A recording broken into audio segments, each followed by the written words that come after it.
mind it goes, where it's gonna stop, nobody knows. Circles and lies, hiding what's real, spinning around on this Ferris wheel. What up? It's Juggalotus with Fago Lovers, chilling in lovely Phoenix, Arizona, with our girl Whitney Peyton. What up, Ski? She's here to perform tonight, headlining at the new Club Red here in Phoenix. I wasn't at the old one. No, it was a lot smaller and a little bit more shady. Okay. But well, we're bringing the shade back. that's cool though. We played with potluck done already. Oh, okay. I lied to you. I've been to Club Red. You're fine. Good line. It's just got a makeover, so. Yeah, they moved up the street a little ways, but so you came out from Philly. Yes. Nice and snowy out there. Yes, I didn't think I was going to make it out actually for a second there because we're having a blizzard in Philly. Got about 10 inches of snow. I got to the airport, my flight got delayed and then it got canceled and I had to switch around my flights. I landed in Vegas and stayed there for quite some time and slept on the floor of the airport. Nice. Then came over here and then didn't have any of my bags that I checked and so I have no merch with me, but we made it. All right. So I'm excited. Got some clothes. That's Yeah. a positive. Come in all dingy. That would not be cool. Went to Walmart, picked up some shit. Now I saw you did an interview with Desert Juggalos. Yeah. Where you talked about the gathering and not knowing if you're going to be out there, but you have performed at the last few. Yeah, the last two. What do you think? You know, you like it out there? Is it a good time? I love it. You never know what to expect, and of course, being a female, I was told over and over again, do you think that you're going to get a reaction like Tila Tequila? That's all I hear every day. But you know what? I came out as a rapper. I'm known for rapping first and foremost, so I think that's what was working for me. I wasn't presented in any other way besides being an artist up front. So, and I already had done shows with Juggalos before. I was very familiar, you know, with the artists and the culture and everything. So I felt really good about it, and it's been nothing but love every time I come out. So it's been awesome. It's really, really fun every time. Now I know a lot of lows were exposed at the gathering, and some had no clue who you were until Ferris Wheel came out with DJ Clay. Yeah. You know, I kind of heard a little bit from you, but not, you know, a whole lot until that song came out. And I actually reviewed that album, and it was one of the highest rated songs on there. So cool. Thank you very much. Definitely. Yeah, I heard it was one of the most downloaded songs on the album for sure definitely. too. And I actually recorded that in the Lotus Pod. Nice. So I drove to Detroit. I worked with DJ Clay. I actually recorded that in the Lotus Pod, so it is really official. You know what I mean? And then I have that more recent song on the Get Twisted EP. Right. With Twisted. You were on Wasted, right? Wasted yeah, 2? Wasted 2. Yep. With like R.A. the Rugged Man, Da Mafia 6, Chris Webby, Kung Fu Vampire. There's like a 9 Oh, yeah. For sure. And that was definitely a huge compilation. I know you worked with Chris a little bit, you worked with Clay. Yeah. Any future plans with ICP or Psychopathic coming down? I never know. You know, I just get a call sometimes and it's like, hey, can you come down and can you work with us? And I'm like, yeah, I'm ready. I mean, Detroit is about 10 hours from Philly, so but yeah, down. I'm totally down because I think it would be a hype mashup. Oh yeah, for sure. And unexpected, for sure. I mean, they're working with a lot of people now. It's kind of weird. I mean, seeing them work with Mafia 6. Yeah. Who else in the underground right now are you kind of collabing with? In the future coming in? Yeah, in the future, definitely Mad Child is a big one that I've been working with. I'm in talks with Kung Fu Vampire about a few tracks. I'm always working with Cryptic Wisdom, Independent Scene. There's like a ton of collaborations that are kind of like in limbo right now. We're still sending things back and forth, so I never want to confirm anything until like we have it, because it's very hard, because when you're working with artists and both of you are busy, tour schedule, you gotta you want to work with each other, and then it's like you just can't get the schedules to mash up. But just look out in the future, you'll see a lot. I'm trying to still just do a lot of solo stuff though, because I don't want it to look like I rely heavily on collaboration. Definitely. I want to come out as a solo artist and they say she's strong with her solo tracks, you know, not just a song's popular to someone else. Like, you know, for sure. I want to establish myself. Now, what's your most current project? What are you working on right now as a solo artist? I have a new EP coming out March 24th. Okay. That's 5 tracks long, and it's actually for free, completely free download, and it's called Fear of Falling. Okay. And it's kind of a follow-up to last year I released a full-length album called On the Brink, and it actually, you know, without any major magazine coverage or distribution or anything, it sold several thousand units. Nice. And mainly because I toured a lot with it. Of course. But that's the next project, that free EP. Okay. Now, you mentioned, selling albums and selling copies. Yeah. With the upcoming MP3s and iTunes and the electronic form of media coming out, how important is it to you to actually get physical copies in people's hands? And how long do you actually take creating, your track list, your imagery, all that with an album? I think you still have to look at it as an art, so I'm not going to put any less into an album cover just because people might not have the physical copy. But you know what? Like, I've tried to release things just as digital download, and people demand physical copies. Of course. And it's awesome and it's overwhelming, but people really want the physical copies. They want to hold it, and it's amazing that in the underground and independent scene, people are still about it. Like, because obviously in the more mainstream scene, people just want the MP3s, but they're still about the physical copies. So I'm down to keep making them. Yeah, and that's definitely where I'm at. I always try to buy a physical copy because when the internet goes down, we're all screwed. So, yeah, once you can get it signed and collected, Oh, and yeah, it of course. feels it's just cool. Like, I know a lot of artists that just take a lot of time as far as the artwork and the Yeah, and it kind of so takes it's- away from yeah, it to just definitely. download It's- it. Yeah. So with the with the MP3s and all that, when you come to shows and you lose your merch, Ah, this that's is the first definitely time a way to it's promote it, right? happened. Right. So people can want to get on the brink. Right. Of course, iTunes and everywhere else. Yeah, but they can get physical copies as well Right. on WhitneyPeyton.com. I do sell the physical copies. And the free one coming out, is that also going to be at WhitneyPeyton.com? It is, and Okay. we will have physical copies of the free one coming out. But when you when you get the physical copy, we're going to charge like a couple bucks just to cover the materials. Right. But we're not looking to make a big profit right. on it. We're just looking to cover the materials. So there will be physical copies of that. Okay. And you mentioned you're out touring a lot. I know Yes. you're out here in Mesa right now. Is this Yeah. a one-off that you just kind of came in for this show? I mean, I just got off tour. I was on tour with like 3-6 Mafia. I did 4 consecutive tours in a row. So I really was like, I need to make new music, or else I'm just going to tour and keep doing the same songs, and eventually people are going to be like, I've we've heard this seen it. song a lot. Yeah. Right. So I've been focusing on recording new music. I am doing these spot dates, so this is one of my spot dates, and tomorrow I fly right back to Philly, and probably my merch comes here. But yeah, I'm just doing the spot dates while I'm working on new music, because this way I can do it, come home, work on some stuff, go out, do a show, come home, work on some stuff, rather than touring when you're just out the whole time. Definitely. Because there was a time period there that I was just not at my apartment for like a whole year. Like, Wow. I didn't even see my apartment for a year. Still paying rent. So yeah, still paying rent, paying car insurance, all that. So, you know. So when you take these spot dates, how did this one come to be? Because I know it kind of sprung up on me, and I was like, wow, she's coming, I'll go check her out. But how did this one happen? Like, who, Well, I actually have toured with Knuckleheads before. I did like a co-headlining tour with Cryptic Wisdom, and Knuckleheads was on the tour, and they helped assemble this one-off date for me. So, and actually at first it was going to be a date that it was Mad Child and myself. Okay. But I think Mad Child right now, he's currently overseas, so I think he had some complications with his schedule. So, but the show must go on, so we're doing it. But Mad Child, shout out, Baxwar. Now, Bax Warrior, big movement right now. Yes. What's his new label? Big movement right now. Yeah. Where's Whitney Peyton gonna land? Is she gonna float in the middle? Everyone asks me Gonna land what's going somewhere on. else. I mean, people think that I haven't been offered certain deals from certain labels, and that's maybe jumping to conclusions. Like, I've had certain people, I'm not saying specifically necessarily them, I'm just saying there have been indie labels that have approached me. It's like a marriage though. It's like finding the right fit, and you might really like them, but you're like, okay, or do they want the same things that I want?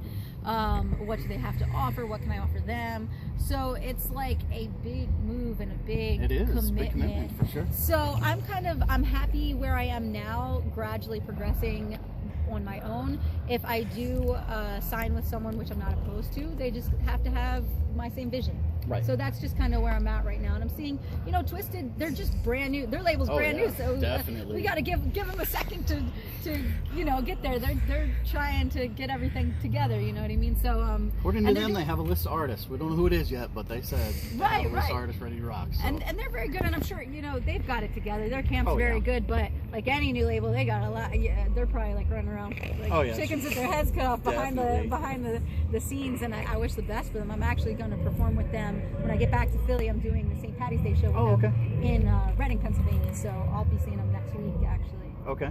So. Now, as a relatively new artist, I mean, you've been around for quite a while, but as far as like blowing up and people coming and headlining shows and that, you're relatively new on that aspect. But totally new, yeah. how would you recommend, especially like younger artists and up and coming artists, maybe female MCs, because I know that's a big part of, you know, your rise is that you're a female MC, and it's hard for them to kind of make an impact in the game right now. What would you say to them to kind of? It's kind of like when I first started rapping, there was no Iggy Azaleas yet popular, and Nicki Minaj, none of that, and I think now there's way more females than there used to be. So I don't think it's such a oh my god, a female rapper. I think that's kind of, if I use that as a card to be different, it's kind of like, okay, there are girls, you know, it's not something new. But I mean, I think one of the reasons I've started to rise, and a lot of people, they're just finding out about me. A lot of people are like, you've been around for a while. It's because I've been doing it my way, so it seems like a slower progression rather than just fast, really, you know, really quick. But I just, my advice really for artists is to not wait for like a label to discover you or something like that. Just completely discover yourself, sign yourself, basically. So just, you know, you got to pretend like it's never going to happen, because major labels aren't doing so well. Indie labels are still struggling right now too. So you just gotta start building your own fan base, because too, if these labels do want you, they want you because you already have something going on. Yeah, or make your own label. Maybe by the time they come to you, you're like, I don't even need you anymore. So, I mean, just kind of don't wait for something to fall in your lap. Make it happen, right? Right.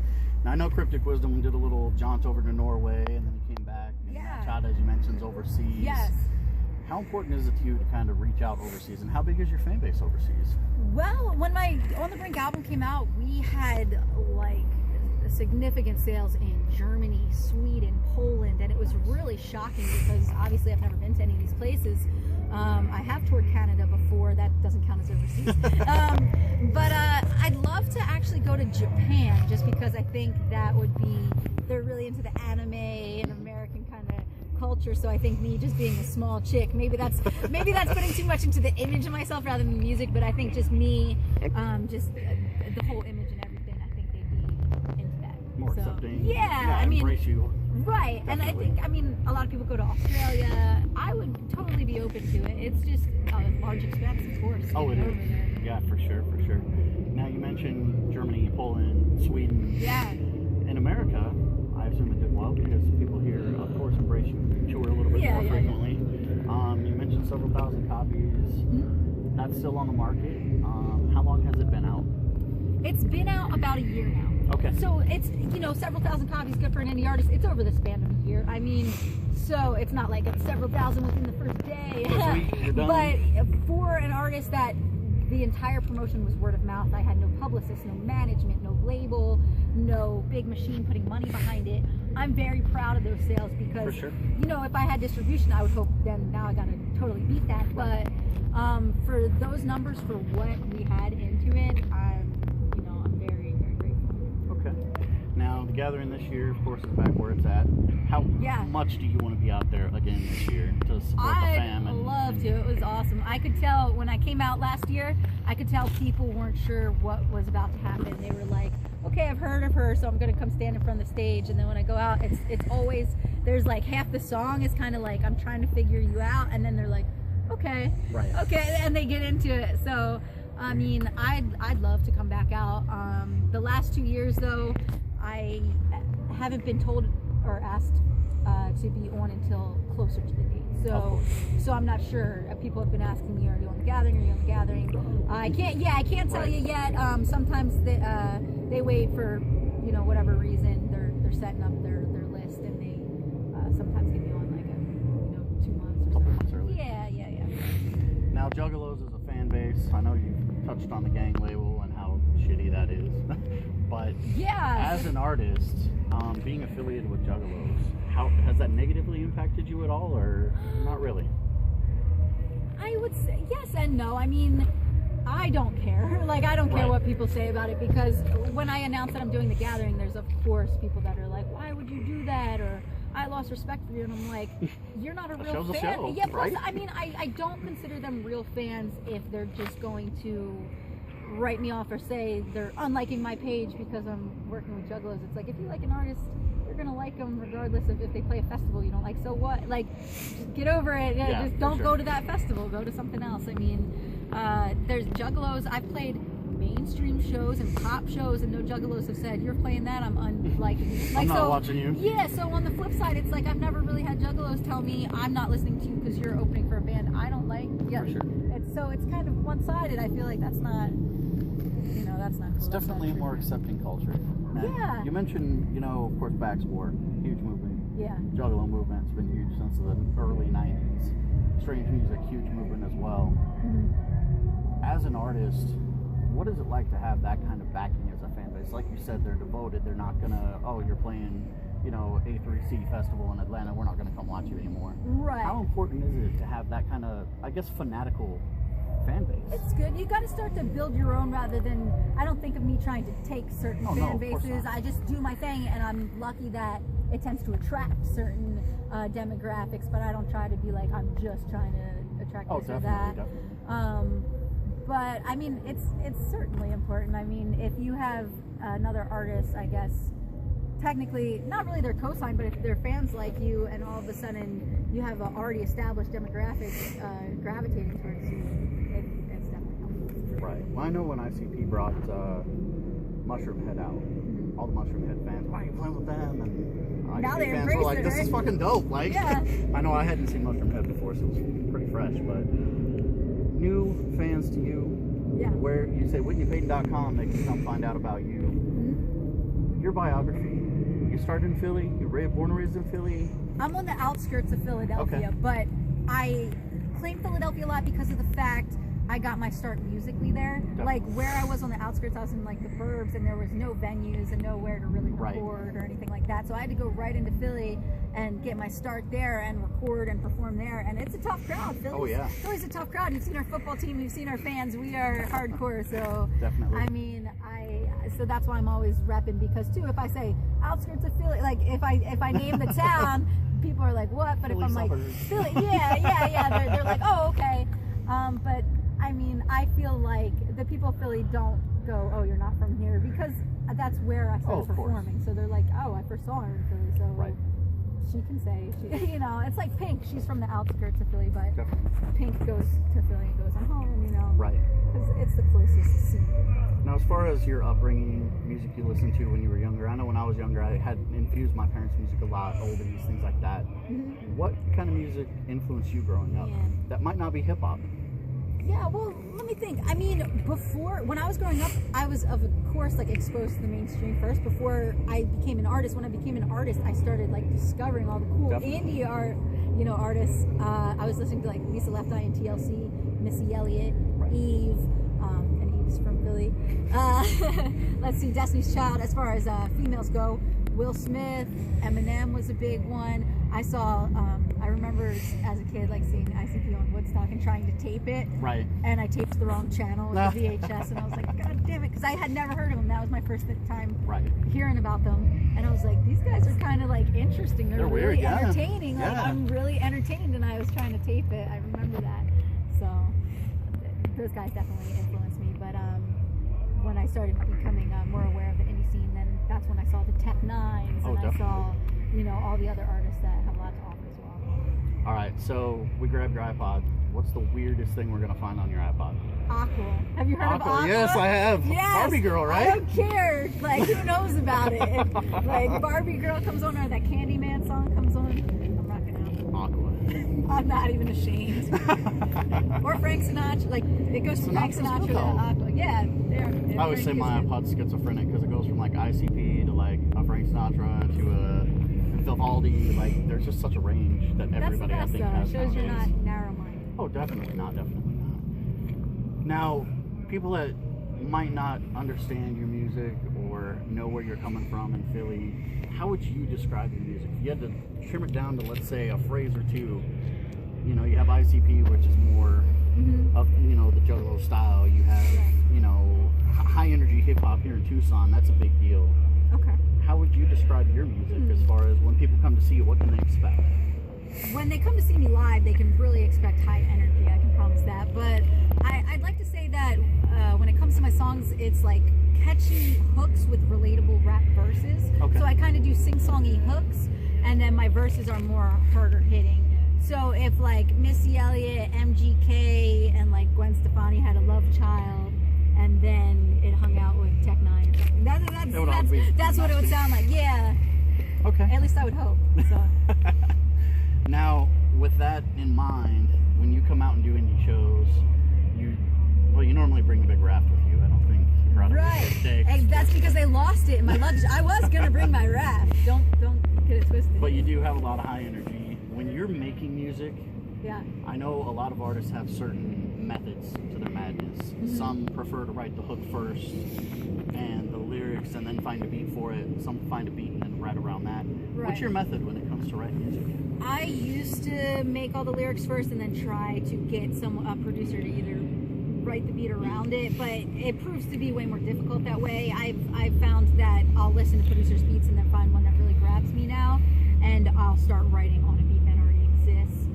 But a lot of producers now cater to me. They make beats that they're like, I made this just with you in mind, thinking of you, so it's not like I'm just grabbing a random beat off the internet anymore. I used to do that, and there'd be tags all over the beat. Everybody has to do that. Yeah, I mean, that's how you start, really. So nowadays, I get the beat first. I can't say whether I write the hook or the verse first. It's just whatever comes Whatever first. comes out. Yeah, if I decide I feel like rapping more and just getting right into the verse, then I'll do that, you know. Now, I know you worked with Cryptic Luther before. Yeah. He's a totally different vein of music. Like, I didn't know what to expect when I first checked him out. Yeah, he's like rock, Yeah, hip hop. it's got a little bit of that 80s rock sound with hip hop. And do you plan on working outside of maybe the hard rap hip hop in the future, as far as more maybe in that vein? I mean, I've dipped into different things. I've done spoken word albums on the side. I've done, like in 2012, I was on a children's album, you know, because I just like to be challenged and like to be versatile. So I think it's not selling out to do different things. I think it's being able to be an actual artist and do lots of genres, you know? All right. So, Well, that's it. I Cool. do 20 to 30 minutes with whoever I'm with, and we covered that in spades. give me my bag back, U.S. Airways. I want my bag back. This is definitely one of our longer interviews, but I really I'm appreciate sorry. you taking. No, it's good. I appreciate you taking the time to come out and talk to us. Thank you very much. And you know, this is Juggalotus, Whitney Peyton here, Tucson. Well, Phoenix, Tucson. That's it. Somewhere. We're done. Peace. Twisted like Lombard Street, and this bar keeps got me partially gone till I'm hardly sane. Have to range Harvey's face. Heads up, I'm so crazy. My therapist, he won't save me. I'm the type to overanalyze until I go bananas like an ape raised me. I know I'm seeing dots when I blink. Won't believe the nonsense I think. Go ahead and ask me what is real in the world. I'll respond.